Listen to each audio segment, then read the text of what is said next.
तो इन्होंने वाणी तो बहुत अच्छी गाई है, राधा स्वामी दयाल की वाणी है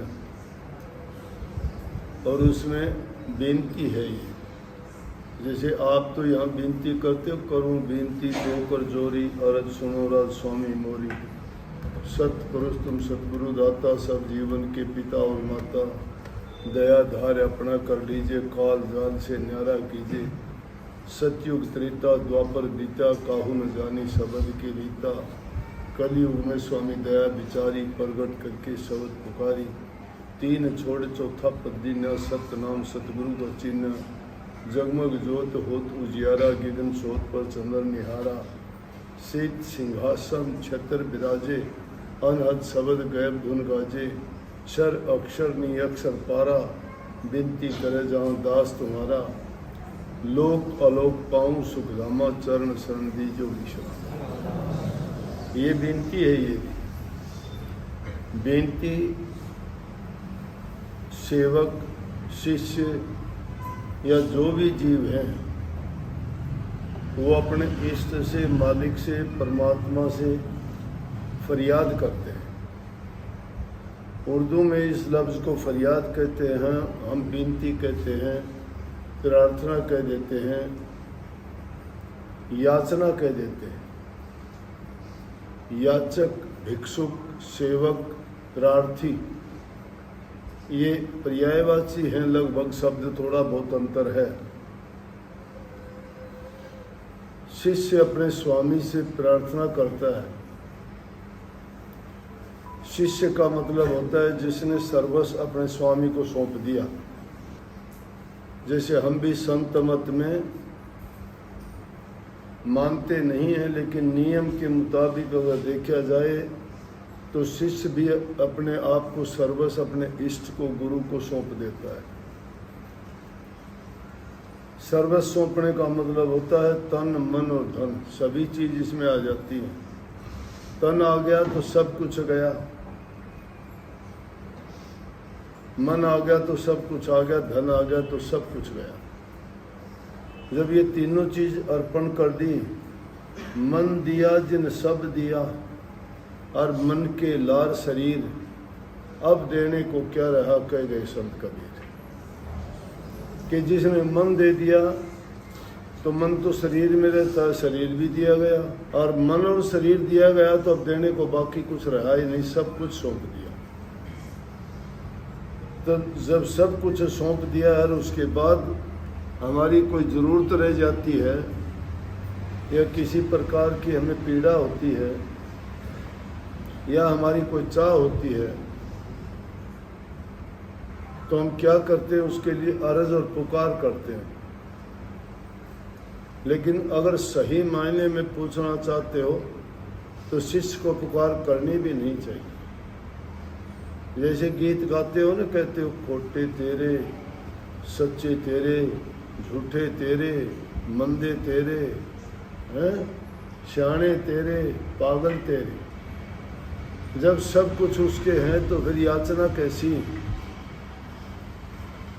फिर तो उससे भरोसा रखो कि तेरा भाना प्यारा लागे, जो तेरी मर्जी, जो तेरी रज़ा, जो तेरी मौज स्वामी जिस हाल में रखे मैं उसी में खुश। जब हमारे बस में कुछ नहीं है और अपनी मर्जी से परमात्मा को या गुरु को या इष्ट को चलाना चाहते हैं तो कैसे संभव होगा? वो हमारी मर्जी से नहीं चलेगा, हम उनकी मर्जी में चलो। हम उनकी मर्जी में, रजा में चलेंगे जब हमें खुशी मिलेगी। फिर भी क्योंकि इंसान इस माया और काल के देश में रहता है तो एक पुकार करता है, सोचता है। ये हमारी सोच मंदबुद्धि है कि हम सोचते हैं कि शायद उस मालिक को पता नहीं है, लेकिन पता नहीं, पत्ता भी उसकी रजा के बिना हिलता नहीं। जो कुछ होता है उसकी रजा से होता है, उसकी रजा के बिना पत्ता भी नहीं है। लेकिन फिर भी इस वाणी में भी इस बहन ने जो गाया, करत हूँ पुकार या करता हूँ गुहार, और कहता है कि हे स्वामी, तू सब कुछ करने वाला है, मैं इस काल के जाल में, इस समुद्र के भंवर में, इस माया के प्रपंच में, इसके छोटे हुए फंदों में फंस रहा हूँ। ये जगह जगह पर इसने ऐसे फंदे लगाए हैं, कहीं काम के, कहीं क्रोध के, कहीं लोभ के, कहीं मोह के, कहीं अहंकार के। उन फंदों में मैं फंस जाता हूँ। तो आपसे गुहार है मेरी, आप समर्थ दाता हो, सब कुछ करने वाले हो, आप ही मुझे इनसे निकालने और बचाने वाले हो। इसलिए मेरी प्रार्थना है आपसे, सुबह और शाम में सच्चे मन से आपसे ये प्रार्थना करता हूँ, करती हूँ। मैं अज्ञानी हूँ, बार बार जो है उन्हीं कर्मों में, उन्हीं लालच की बातों में, उन्हीं स्वार्थ में बार बार गिरता हूँ। लेकिन जब तक आप सहायता नहीं करोगे, आप नहीं संभालोगे, तो मैं नहीं बच पाऊँगा। ये एक शिष्य की याचना है। गुरु की रजा में रह के गुरु ने जो निर्देश दिए उसके अनुसार हम अगर सच्चे मन से उनकी आज्ञा का पालन करते रहें, जैसा भी हालात गुजरता है, तो ये ना सोचो कि अगर आफत की घड़ी आई है तो आफत जाएगी नहीं। आफत आई है, चली जाएगी, लेकिन भला वक्त है वो भी ज़्यादा दिन रुकने वाला नहीं है। इसलिए बुरा वक्त हो जब इंसान को प्रभु से याचना करनी चाहिए, धैर्य रख के शांति रखनी चाहिए मन में। और अच्छा टाइम हो तो आदमी को शुक्र करना चाहिए मालिक का, तूने अच्छे दिन दिए मालिक, आपकी बड़ी कृपा है। तो कभी भी अच्छा समय हो अहंकार में ना हो, बुरे समय हो तो कभी भी अपना संयम ना खो। जिसने दुख दिया है वो सुख भी देगा। इंतज़ार करोगे भला होगा। रात के अंधेरे को पाके कभी ये ना घबराओ कि सूरज नहीं निकलेगा। अवश्य ही अंधेरा गायब हो जाएगा, दिन भी निकलेगा, प्रकाश भी होगा, सारे काम होंगे, लेकिन टाइम से। हमारी जल्दबाजी, हमारी बुद्धि, हमारी चतुराई काम नहीं करेगी, लाख कोशिश करें। हाँ, ये है कि उसमें संयम रखते हुए अच्छे काम करें, बुराई से बचें। अगर उस टाइम में हमने अपना दिमागी संतुलन खो दिया या रास्ते से भटक गए, तो फिर रास्ते पे आना बड़ा कठिन हो जाएगा। ये मनुष्य चोला बार बार नहीं मिलता, इसलिए धैर्य रखो। लेकिन इंसान की बुद्धि ऐसी मलिन है कि जब समय आता है तो ये भूल जाता है, पर्दे पड़ जाते हैं बुद्धि पर, समझ में। इसीलिए जब गुरु को हमने सारी चीज़ें अर्पण कर दी हैं, तो फिर हमें सोचना चाहिए जब कोई वक्त आता है तो कोई भी काम करते बार बार गाते हैं ना कि सतगुरु के दरबार में जाइए बार में बार, भूली वस्तु लखा दे सतगुरु है दाता। कि वो भूली वस्तु के बार बार तुम्हें याद दिलाते हैं भाई, बचना बुरे कर्मों से, सेवा करना और परहित और भलाई करना, इनको ना भूलना। बार बार जब याद दिलाते हैं तो बचते रहोगे। इसीलिए कही कि भूली वस्तु को लखा देते हैं। जब गुरु हमें याद दिलाते रहते हैं और हमें वो याद ताज़ा बनी रहती है तो भटकने का खतरा नहीं रहता। नहीं तो अगर कुछ दिन का टाइम हो जाता है, लंबा समय, तो हम गुरु के उपदेश को, शिक्षा को भी भूल जाते हैं।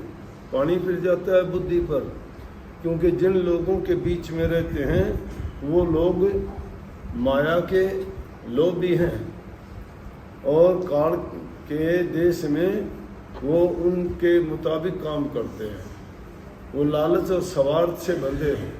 उनको देख के बहक जाते हैं, उनको देख के बुरे को देख के बुरे बन जाते हैं। इसलिए संग इंसान का जब सही होगा, अच्छा होगा, तो संग सतगुरु से बढ़ के कोई अच्छा नहीं है। संग और सत्संग, सत्संग है संतों का संग। संतों के पास जब जाओगे तभी कहीं ना कि गुरु की आज्ञा के बिना अगर कोई काम कर बैठते हो तो भूल हो जाती है। इसीलिए कहीं गुरु बिन माला फेरते, गुरु बिन देते दान, गुरु बिन दान हराम है, देखो वेद पुराण। बिना गुरु के आज्ञा के कोई काम कर लिया, चाहे नेक काम करते हो, चाहे नेक काम करते हो, चाहे तुम दान करते हो, पुण्य करते हो, भलाई का काम करते हो, लेकिन गुरु के बिना पता तो नहीं लगे ना हमने नेक किया या बुरा किया। एक काम तुम अच्छा करते हो, तुमने अपनी मर्जी से सोच लिया कि हम सुबह कुत्ते को रोटी डालेंगे। कुत्ते घूमते हैं, आप लोगों को देखता हूँ मैं हालत, रोटी लेके जाते हो जेब में घूमने के लिए, और जब कुत्ता देखते हो रोटी सड़क पे डाल देते। बड़ी अच्छी बात है, बहुत समझदारी है आपकी इस बात में कि रोटी आपने कच्चे में नहीं डाली, रेत में नहीं डाली, सड़क पर डाली। सोची ना, अच्छी बात है कि नहीं? क्यों उसे मिट्टी नहीं लगी, नहीं तो बेचारे को मिट्टी खानी पड़ती ना। अच्छा काम किया ना आपने, बुरा तो नहीं किया, नहीं किया ना बुरा, बुरा किया है। तुम्हारी मर्जी से किया, तुम्हारी सोच से किया। गुरु की सोच ये है कि वो रोटी सड़क पे ना डाल के कहीं एकांत में डालते, कहीं एकांत में डालते, ताकि वहां किसी चीज का खतरा नहीं होता। सड़क पे डाल दी, कुत्ता रोटी उठाने के लिए सड़क पे या तो बैठ के खाने लगेगा या उसको उठा के चलेगा, कोई गाड़ी वाला आएगा उसके नीचे आके मर जाएगा। तो तुम्हारी रोटी कुत्ते को डालने का पुण्य हुआ कि पाप हुआ? क्या हुआ? तुमने पाप करने के लिए तो नहीं डाली थी ना, नहीं ना, लेकिन क्या हो गया? पाप किसको लगेगा? जिसने रोटी डाली। ये है, ये गुरु बिना समझी का काम कर दिया हमने। या तुम चोगा डालते हो जानवरों को, पक्षियों को, जाके तुमने छात पे डाल दिया, बहुत कबूतर आ गए, बिल्ली आई एक और उसने एक कबूतर को मार लिया। तुम्हारा मन तो नहीं था कबूतर मारा जाए, कोई जानवर मारा जाए, कोई तोता मारा जाए, कोई चिड़िया मारी जाए या कोई मोर मारा जाए, नहीं ना, लेकिन मारा गया। वो किस लिए मारा गया? उसकी मौत का फंदा किसने तैयार कर दिया? हमने कर दिया। कैसे तैयार हो गया? हमसे भूल हुई, बेसमझी के कारण हुई। अनसेफ जगह में हमने वो चोगा डाल दिया जहाँ बिल्ली का उन जानवरों के लिए खतरा था, और उसने आके उनको एक को मार लिया, तो पाप हुआ। तो किसके हुआ पाप?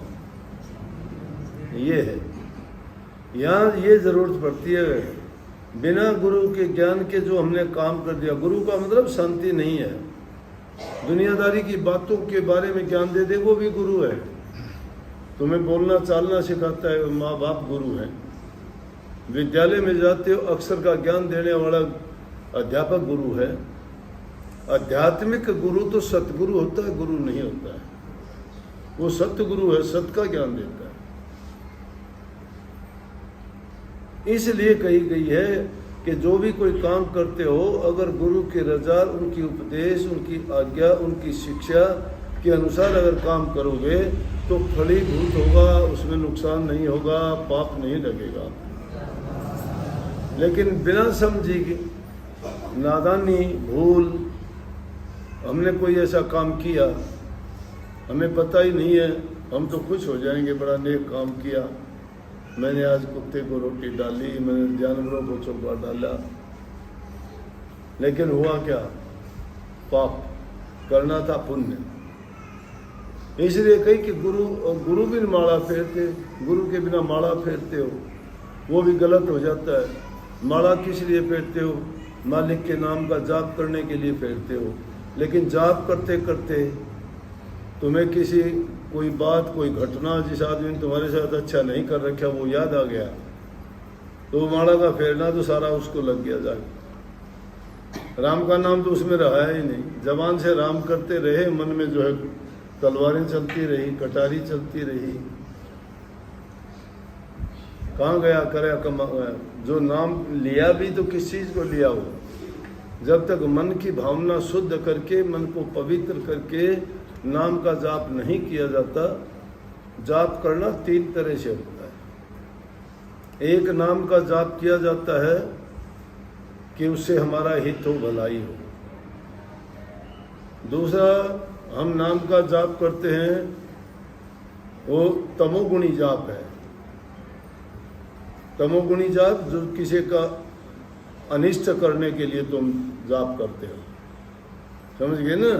देखा नहीं? देख, सुनते होगे कि उसने पानी पढ़ा, मंत्र मारा, उसको मारा, भस्म कर दिया।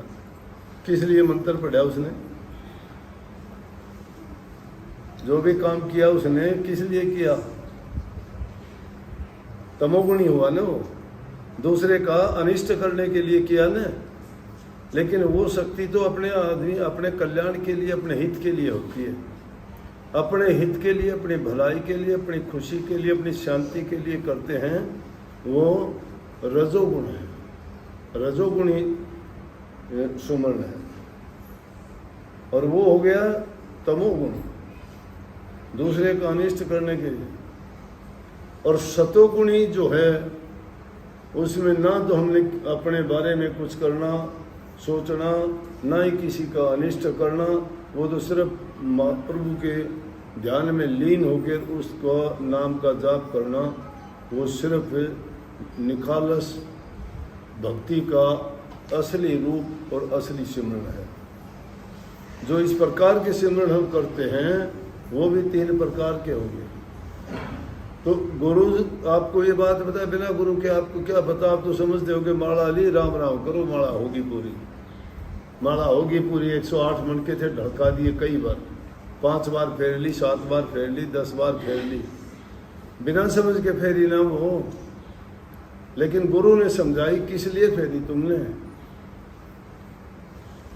मन नहीं टिका, विचार नहीं तुम्हारे टिके, मन में किसी प्रकार की शांति नहीं थी, फिर वो काम किस काम के आया?